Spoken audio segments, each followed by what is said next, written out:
জয় আমি সঞ্জীবনী, জয় মা। আমি শ্রী গুরুজি প্রদীপ গাঙ্গুলি। আমি আপনাদের সান্নিধ্যে একটি চমৎকারী এবং খুব পাওয়ারফুল একটি বিদ্যা দেব, যেটি শত্রুর উপর। দেখা যায় সচরাচর মানুষ শত্রুর দ্বারা প্রচুর জর্জরিত। এই শত্রুকে সাহায্য করতে গিয়ে মানুষ লাখ লাখ টাকা, কোটি কোটি টাকা খরচা করে ফেল দিচ্ছে, যার শত্রু সাহায্য করা যায় না। যে শত্রু মেরে ফেলার দরকার নেই, কিন্তু শত্রুর কঠিনভাবে শাস্তি দেওয়া, সেই শত্রুর হচ্ছে গিয়ে হেনস্থা করা, মানে সেই শত্রুর পদাগত করা, পায়ের তলে নিয়ে ফেলার যে ক্রিয়া, যে বিদ্যে, যে নিয়ম, যে জিনিস, সেটা আমি আপনাদের সামনে উপস্থাপন করব। বক্তব্য কি, যে শত্রুর উপর ক্রিয়া করবেন, আপনি একটি শত্রুর উপর ক্রিয়া করবেন, সে শত্রু মারবেন না, বিছানায় ফেলবেন না, কিন্তু শত্রুর একবার হেনস্থা করে ছেড়ে দেবেন। এটা এমন ক্রিয়া, শত্রুর উপর যদি করা যায়, শত্রুর উপর যদি করা যায়, শত্রু যে কোন্তর থেকে পেট ব্যথা শুরু হবে, এবার কোন্তরে শেষ হবে শত্রু জানবে না।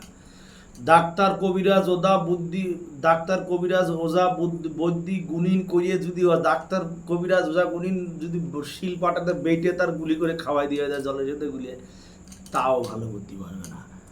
উপযুক্ত রোগ না ধরা গেলে উপযুক্ত ওষুধ পড়লে কাজ হবে না। লক্ষ্য কাটান মন্ত্র এটা কাটবে না, লক্ষ্য কাটান মন্ত্র এটি কাটবে না। এমন এটি প্রভাব, এমন এটি পাওয়ারফুল, এটা শক্তিশালী ক্রিয়া। এটা তো ত্রিশূল বান, এটা যে শত্রু সাহিত্য করা ত্রিশূল বান। এই ত্রিশূল বান দিয়ে শত্রু বুঝে প্রয়োগ করা যায়, শত্রুর পেট বেদনা এমন সৃষ্টি হবে যে পেট কেটে ফেল না দেওয়া পর্যন্ত শত্রুর পেট ব্যথা সারবে না। আসম্বিত পেটে ব্যথা শুরিয়ে দেবে, খাওয়া দাওয়া, শত্রুর খাওয়া দাওয়া নেওয়া বন্ধ হয়ে দেবে, শোয়া বসা ওটা শত্রু সব বন্ধ হয়ে দেবে। এমন একটি পাওয়ারফুল, কিন্তু এটি জায়েজ কাজ, নাজায়েজ কাজে একদম নাজায়েজভাবে একদম ব্যবহার করবেন না। সে আপনার শত্রু, তারে নানানভাবে সাহায্য করতে পারছেন না, তারে নানান ওষুধপাতি করিয়ে, নানান গুণগান করিয়ে, হাজার লক্ষ তান্ত্রিক ধরে তারা সাহায্য করতে পারছেন না, সেই ক্ষেত্রে এটি প্রয়োগ করবেন, কাজ হবে। এবার দেখা যাচ্ছে যে তার সাথে আপনার সামান্য একটি টাকা পয়সাটা ঝামেলা লাগিয়েছে, জায়গা জমিনে ঝামেলা লাগিয়েছে, তার উপর কাজ করেন, উল্টে ক্ষতি হবে। কিন্তু তাই বলে এই ধরনের ক্রিয়াকলাপ করতে গিয়ে যে আপনার লিগাল শত্রু, জায়েজ শত্রু, যার জন্য আপনি অ্যাকচুয়ালি হ্যারাসমেন্ট হচ্ছেন, অ্যাকচুয়ালি যার জন্য আপনি বিপদে পড়ছেন, বিপাকে পড়ছেন, এই মতো যে শত্রু আছে তার জন্য এটি অ্যাপ্লাই করবেন। আবার বলি, যে আপনার অ্যাকচুয়ালি শত্রু, যে আপনার সব সময় আপনার ক্ষতি করছে, আপনার সব সময় আপনার সাথে ঠ্যাঙে ঠ্যাং লাগায় ঝামেলা করছে, আপনার সাথে নানানভাবে উপদ্রব সৃষ্টি করছে, যার জন্য বাড়ির থেকে বেরোতে পারছেন না, সমাজে চলতে পারছে না, পাড়ায় চলতে পারছে না, কর্মক্ষেত্রে বাধা,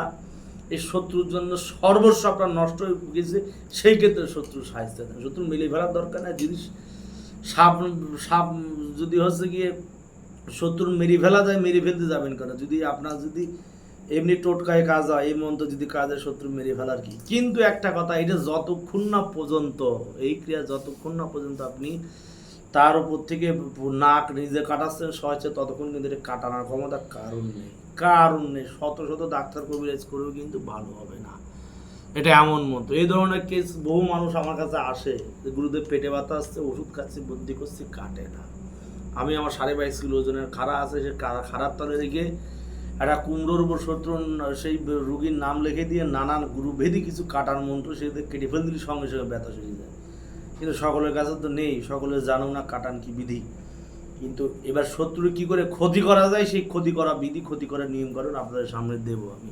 এটা যে ত্রিশূল বান, এটা ত্রিশূল বান, শত্রুর শরীরে হচ্ছে কি ত্রিশূল বানের মাধ্যমে শত্রু হচ্ছে আর শেষ করে দেওয়া। ত্রিশূল বান মানে নাম, তাই বলে যে ত্রিশূলের যে 3টে ফলা, সেই 3টে ফলার হচ্ছে মন্ত্র। গোটা সময় ত্রিশূল না, ত্রিশূল যে 3টে ফলা, ব্রহ্মা বিষ্ণু মহেশ্বর 70 তমগুণ, যে 3টে গুণ বোঝায়, 3টে দেবতাকে বোঝায়, 3টে লোককে বোঝায়, স্বর্গমর্ত পাতাল 3টে লোক বোঝায়, 3 দেবতা বোঝায়, ত্রিশক্তি বোঝায়, তিনমুখী করণে যে বিদ্যা, যে শত্রু ধ্বংসের যে ক্রিয়া, সেটি হচ্ছে এইটি। তো নিয়মটা কি? এটি হচ্ছে নিয়ম হচ্ছে, যে শত্রুর উপর আপনি কাজ করবেন বলে ভেবেছেন, একটু দাঁড়ান, আচ্ছা, যে কারণে উঠিলাম সেটা করে দিলাম। এবার দেখা যাচ্ছে যে শত্রুর কি করে সাহায্য করা যায়, এই হচ্ছে নিয়ম বিধি আমি বলবো। এবার কাজ করতে গেলে কি করতে হবে? শনিবার মঙ্গলবারে কবরের মাটি লাগবে, হিন্দুর সমাধির মাটি হবে না, গোরস্থানে যেতে হবে, গোরস্থান থেকে কবরের মাটি তুলতে হবে। যেখানে গোরস্থানের উল্লেখ করেছে সেখানে কবরের মাটি লাগবে, যেখানে হচ্ছে সমাধির উল্লেখ করেছে, শ্মশান উল্লেখ করেছে, শ্মশানের মাটি লাগবে। এই ক্রিয়া কিন্তু সম্পূর্ণ কুফরি কালামের বিদ্যে। সম্পূর্ণ কিন্তু হচ্ছে কি শয়তানি বিদ্যে, কাজ করলে কাজ মিস নেই, কাজ হবে সম্পূর্ণ শয়তানি বিদ্যে, কাজ করলে 100% কাজ হবে। তো কি বলি, গল্প হচ্ছে কি তিনটা, আপনার শনিবার মঙ্গলবারে শ্মশানে যাবেন, কৃষ্ণপক্ষ ধরতে হবে, কৃষ্ণপক্ষ ধরে শনিবার মঙ্গলবারে শ্মশানে দিয়ে কবর থেকে মাটি নিয়ে আসতে হবে, মাটি নিয়ে একটা পুতুল বানিয়ে নিতে হবে, এবং শত্রু মনে করে পুতুলটার উপর পুতুল নিয়ে আসবেন, পুতুল নিয়ে এসে সেই পুতুলের গায়ে মরা মানুষের সিঁদুর লাগাবেন। এবার কোথায় পাবেন, কী করে পাবেন, অত বিস্তারিত ভিডিওতে বলে ভিডিও বলে দিবে। আমার চ্যানেল দেখে নেবেন, মা মৃত সঞ্জীবনী ইউটিউব চ্যানেল। আরও অতিরিক্ত চ্যানেল আছে, PG black magic and Bengali, তৃতীয় চ্যানেল ঠাকুরবাড়ির পঞ্চমুখী, এবং চতুর্থ চ্যানেল পিজি তাবিজা। দেখে নেবেন কী করে কী করতে, সব সেখানে বলা আছে। তো কী করতে হবে, সেই তিনটে কবর থেকে আপনি মাটি নিয়ে আসবেন, মাটি নিয়ে এসে সেই মাটি দিয়ে আপনি একটি, যদি শত্রু ছেলে হয় ছেলের মূর্তি বানাবেন, শত্রু মেয়ে ছেলে হলে মেয়ের মূর্তি বানাবেন। বানানো আপনার হয়ে গেল, বানাইলে সেই মূর্তিতে মরা মানুষের সিঁদুর লাগাই দেবেন, মরা সধবা যে মেয়ে ছেলে মারা যায় তার মাথায় সিঁদুর লাগাবেন, এবং কাফনের কাপড় পরাবেন। কাফনের কাপড় না পরালে কিন্তু কাজ হবে না, যেটাতে মরা ঢাকা থাকে সেই কাফনের কাপড় পরাবেন। এবার যদি মেয়ে ছেলে মৃত্যু হয়, মরা মানুষের মাথার চুল লাগবে, সেই মাথার চুল কিন্তু সেই পুতুলের মাথায় দিতে হবে। এবার যদি ছেলে হয়, ছেলের ক্ষেত্রে দেওয়ার দরকার নেই, মামা ভাগ্নের পাটলে আসবেন, মামা ভাগ্নের পাটলে এসে মাথায় দিলেই ছেলের মূর্তিতে কাজ হয়ে যাবে। মামা ভাগ্নের পাট হচ্ছে মামা বই ভাগ্নে তোলে, ভাগ্নে বই হচ্ছে মামা তোলে। মামা ভাগ্নের পাট যারা কবিরাজি কাজ করে তারা ছেলে। কী করতে হবে, সেই পুতুল বানাতে হবে, কবরের মাটিতে পুতুল বানায় সেই পুতুলে মরা মানুষের সিঁদুর দিতে হবে, দিয়ে মরা মানুষের সেই ঢাকা সে কাপড়ের কাপড় দিয়ে তার কাপড় বানাইতে হবে। বানাইলে বাজার থেকে হয়েছে কি 3টে আলপিন কিনবেন, যেটা খাতাপত্র ফুটো করতে লাগে আলপিন, বা 3টে বড় বড় খেতা সেলাই করে শুই নেবেন, 3টে বড় বড় খেতা সেলাই করে শুই নেবেন। নেওয়ার পর হচ্ছে কি আপনার মেন কাজ শুরু হয়ে যাবে। এবার কি করবেন, শ্মশানে বসে বা কবরস্থানে বসে, গোরস্থানে বসে উত্তর দিকে মুখ করে কালো রঙের বসন পরবেন, এবং হাতে একটি হাড়ের যে কোনো মানুষের একটা অস্থি রাখবেন, বা সরা গাছের ডাল, শেওড়া গাছের ডাল কাজে রাখবেন। না রাখলে একটু সমস্যা বা দ্বিধায় আপনারা পড়তে পারেন, এই হচ্ছে ব্যাপার।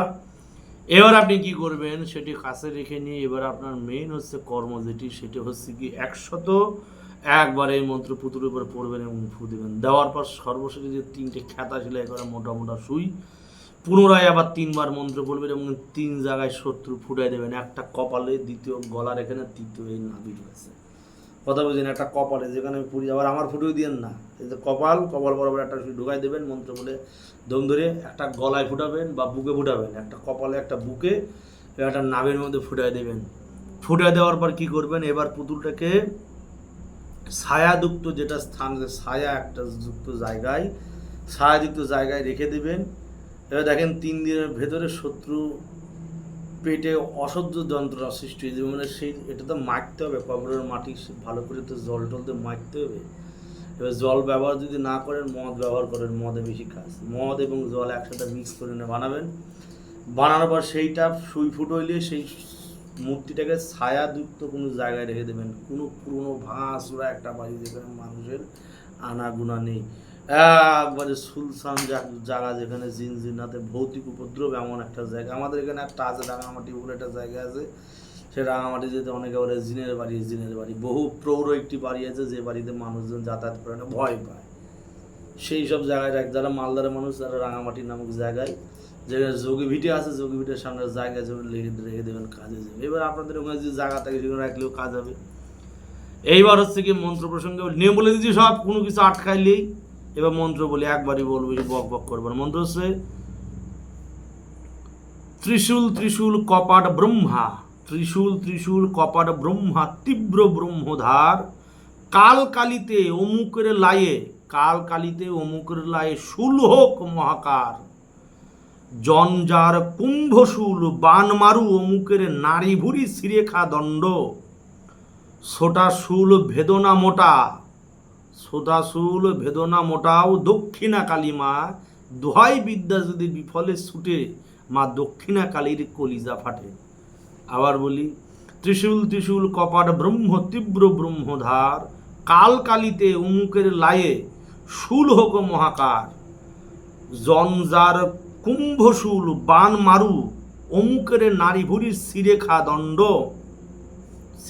দণ্ড, ছোটাশূল ভেদনা ছোটাশুল ভেদনা মোটাও দক্ষিণা কালিমা, দোহাই বিদ্যা যদি ছোটে, দোহাই বিদ্যা যদি বিফলে ছুটে, মা দক্ষিণা কালীর কলিজা ফাটে। এই হচ্ছে মন্ত্র দিয়ে দিলাম, প্রয়োগ করবেন, কাজ হবে। যে মন্ত্র দিয়ে দিচ্ছি এই মন্ত্রতে প্রয়োগ করবেন, মন্ত্রকে ভালো করে মুখস্থ করে নেবেন, যাতে মন্ত্র প্রত্যেকদিন না আটকায়। আটকে গেলে কিন্তু আপনারা আটকে দেবে, ওটা মারার বদলে ওরা না লাগে আপনার কিন্তু 3 জায়গায় ছুঁই ঢুকে দেবে, সাবধান।